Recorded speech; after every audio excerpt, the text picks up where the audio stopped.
What's up, motherfuckers? I'm back. Sick boy memes.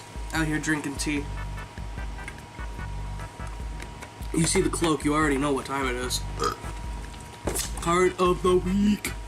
Promise it would be a monster. And what monster we got? This week we got Treeborn Frog. El Frogo, as I like to call him. So we're just gonna get right into it because I'm sick and I want to play like GTA or something. So, Treeborn Frog is a level 1 water aqua with 100 attack and defense. And its effect reads once per turn during your standby phase. If this card is in your graveyard and you do not control Treeborn Frog, you can special summon this card. You must control no spell or trap cards to activate and to resolve this effect. Beautiful. Of course, beautiful, beautiful. So, you know, if you have an eye for how card effects work in this game, you should already know what happens when this guy goes to the grave. So we're going through the ban list history, and apparently he actually has an extensive one. I never knew he was hit. Apparently he was limited in April 2006, semi-limited in March 2010, and then unlimited again in September 2010. So, you know, he was printed in like, it was like February 2006 was his first set. We'll go through the sets now. Okay, why not? They're not going to be in order because I can't be fucked to order it, but whatever. So his first printing, this one I know for sure, was Shadow of Infinity as a rare and as an ultimate rare. So, you know, get your ulti Treeborn Frogs now, dude. Frognark format is coming back. Battle Pack Epic Dawn, he was also a rare and a Starfoil in that same set. He was an ultra rare in Duelist Saga. Common in Battle Pack 2, as well as a Mosaic rare in there as well. He was a common in Champion Pack 4, common in Gold Series 2009, and an ultra rare in Dark Revelation 4. You know, the meme set. $10,000 gyroids. We're here, boys. I can barely hear myself talk. So his peak usage, excuse me, I'm gonna sneeze, was June 2006, it looks like. And he was mainly used in 2 separate kind of decks. They're pretty similar in ways because they were really, I guess the 2006 metagame was based around like engines and like stupid shit. Because 2006 going into 2007, we saw the rise of Airblade, which was legal for one event, and Perfect Circle. And Treeborn was a part of this Perfect Circle engine that revolved around getting your shit to grave and reviving it and just allowing you to do stupid shit. So Treeborn has this mechanic where he comes back every standby phase, as long as you don't control another one. So infinitely, Treeborn will revive himself. And what's big in early 2007, late 2006 Yu-Gi-Oh? Monarchs. What are Monarchs? Well, Monarchs are level 5, 6, whatever, fucking monsters. You know, so they require a tribute. Oh, would you look at that? Here's your Treeborn. He's back. I have a monster on board now. I can now tribute for Ryza. Perfect. Treeborn has a very special interaction with another card, Enemy Controller. So, basically what happens is if you revive Treeborn in standby, and then activate your enemy controller also in standby and tribute the Treeborn and take an opponent's monster, you can then activate that same Treeborn again. Big if true, but yes.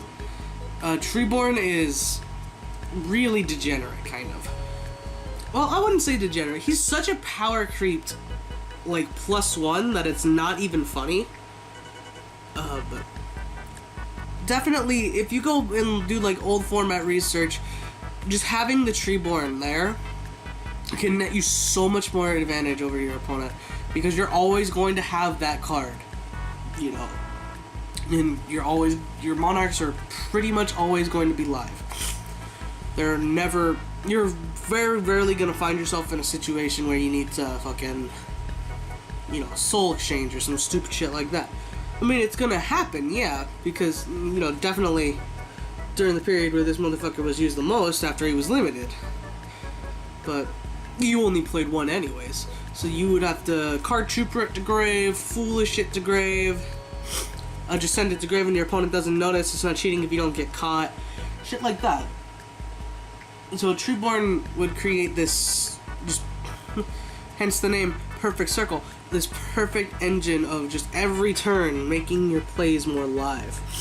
And I was considering talking about another perfect circle card this video, but I decided on Treeborn because I didn't see the other card in perfect circle deck lists. That's Disc Commander, by the way. We might talk about him later.